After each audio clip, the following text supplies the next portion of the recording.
My channel Alfina an aesthetic lifestyle. അപ്പോൾ ഇന്ന് നമ്മൾ വന്നിരിക്കുന്നത് ജിപ്മറിൻ്റെ പുതിയൊരു അപ്ഡേറ്റ് പറയാൻ വേണ്ടിയിട്ടാണ്. 28-ാം തീയതി 29-ാം തീയതിക്ക് കൗൺസിലിംഗ് നടന്നുകൊണ്ടിരിക്കുകയാണ്.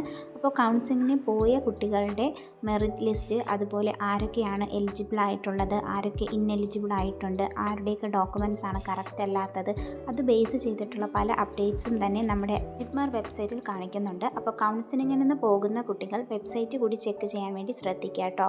നിങ്ങളുടെ പ്രൊവിഷണൽ റാങ്ക് ലിസ്റ്റ് വന്നിട്ടുണ്ട്. അതുപോലെ തന്നെ ഓരോ കാറ്റഗറി ബേസ് ചെയ്തിട്ടുള്ള പ്രൊവിഷണൽ റാങ്ക് ലിസ്റ്റ് വന്നിട്ടുണ്ട്. അതായത് provisional EWS category merit list 2025-26 അത് നിങ്ങൾക്ക് ഡൗൺലോഡ് ചെയ്ത് കഴിഞ്ഞാൽ EWS കാറ്റഗറി സ്റ്റുഡൻസിന് നിങ്ങളുടേതായിട്ടുള്ള കാറ്റഗറി ബേസ് ചെയ്തിട്ടുള്ള മെറിറ്റ് ലിസ്റ്റിലുള്ള റാങ്ക് കാണാൻ വേണ്ടി സാധിക്കുന്നതാണ്.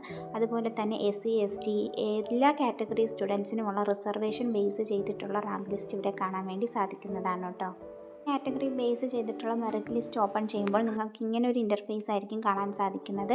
എത്രാമത്തെ റാങ്കാണ്, അതുപോലെ തന്നെ നിങ്ങളുടെ മാർക്ക്, നീറ്റിൻ്റെ സ്കോർ എത്രയാണ്, ഇതെല്ലാം കാണാൻ വേണ്ടി സാധിക്കും. ഇതിൽ നിങ്ങളുടെ പേരുണ്ടോ എന്നത് നിങ്ങൾ സെർച്ച് ചെയ്ത് നോക്കുക കേട്ടോ. അതുപോലെ തന്നെ കൗൺസിലിങ്ങിന് പോകുമ്പോൾ എന്തൊക്കെ ഡോക്യുമെൻറ്റ്സ് ആണ് കൊണ്ടുപോകേണ്ടത് എന്നതിനെ പറ്റിയിട്ടുള്ള വിശദമായ വീഡിയോസും കാര്യങ്ങളൊക്കെ നമ്മൾ ചെയ്തിരുന്നു. ആ ഡോക്യുമെൻറ്റ്സ് എല്ലാം കൊണ്ടുപോയി അത് വെരിഫിക്കേഷൻ കഴിഞ്ഞ കറക്റ്റായിട്ടുള്ള കുട്ടികളെ മാത്രമേ ഇതിലേക്ക് പങ്കെടുപ്പിക്കുകയുമുള്ളൂ. കുട്ടികളും എലിജിബിൾ ആകാതെ വന്നിട്ടുണ്ട്. അതിൻ്റെ റീസൺ എന്ന് പറയുന്നത് ഇൻസഫിഷ്യൻറ്റ് ഡേറ്റയാണ്.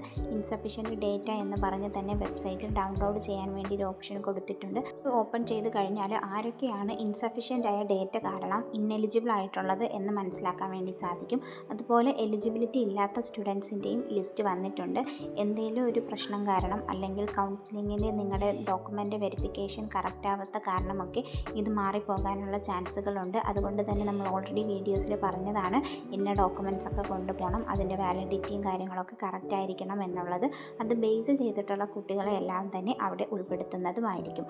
അപ്പോൾ അവിടെ പോയിട്ടുള്ള കുട്ടികൾ വെബ്സൈറ്റും കൂടി ഒന്ന് ചെക്ക് ചെയ്യാൻ വേണ്ടി ശ്രദ്ധിക്കുക. അതുപോലെ ഈ ഇന്നെലിജിബിൾ ആയിട്ടുള്ള സ്റ്റുഡൻസും അതുപോലെ ഇൻസഫിഷ്യൻറ്റ് ഡേറ്റ കൊടുത്ത സ്റ്റുഡൻസൊക്കെ എന്തൊക്കെയാണ് ചെയ്യേണ്ടത് എന്നതും സൈറ്റിൽ പറയുന്നുണ്ട്. കൗൺസിലിങ്ങിന് കറക്റ്റ് ഡേറ്റാസ് അല്ലാതെ പോയ കുട്ടികൾ പലരെയും തന്നെ അവിടെ നിന്ന് റിജക്റ്റ് ചെയ്തിട്ട് നെക്സ്റ്റ് ഡേ വെരിഫിക്കേഷന് വേണ്ടി വരണ്ട എന്ന രീതിയിൽ പറഞ്ഞിട്ടുണ്ട്. അതുപോലെ മൾട്ടിപ്പിൾ ആയിട്ടുള്ള എൻട്രീസ് നടത്തിയിട്ടുള്ള സ്റ്റുഡൻസിൻ്റെ ലിസ്റ്റും ഇവിടെ വന്നിട്ടുണ്ട്. ഇതൊക്കെ മനസ്സിലാക്കി മാത്രം മുന്നോട്ട് പോകാം കേട്ടോ. നെക്സ്റ്റ് അപ്ഡേറ്റുമായിട്ട് കാണാം.